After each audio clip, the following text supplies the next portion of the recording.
नमस्कार, मी डॉक्टर प्रवीण दस. आज आपण आहे ना मुतखड्याचा एक रिझल्ट घेतलेला आहे. हे नागनाथ दस म्हणून आहे. त्यांना एक किती चा स्टोन होता?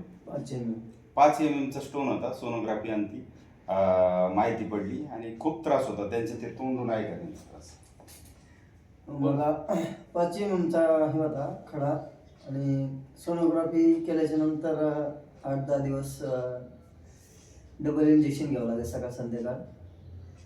आणि नंतर डॉक्टरांनी हे औषध दिल्यानंतर ह्या गोळ्या आणि हे औषध औषध घेतल्यानंतर त्रास झाला 2-4 दिवस, 4-5 दिवस झाला, नंतर नाही झाला. आता 15 दिवस झालं कसलाच त्रास होत नाही.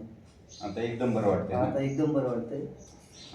हे गोळ्या किती वेळा घेतल्या? औषध किती वेळा, किती ml? ते सकाळ संध्याकाळ गोळी आणि औषध सकाळ संध्याकाळच घेतलं. 10 ml ना? हा, 10 ml. आता बरं वाटतंय ना? आता बरं वाटतंय. आता कसलाच त्रास होत नाही. हो, चालेल. तर आमचे दस डॉक्टर म्हणजे आमचे भावकीतलेच येतात. तर त्यांनी ह्याचा रिझल्ट म्हणजे ह्याचं वापरून पहा म्हणले. तर ह्याचा फरक मला पडलेला आहे. आमचे दुसरे सहकारी मित्र होते करलेले, मी त्यांना म्हणत होतो त्यांच्याकडे जाऊ का, तर ते म्हणले नको जाऊ. मग त्यांचं ऐकल्यानंतर फरक पडलेला आहे.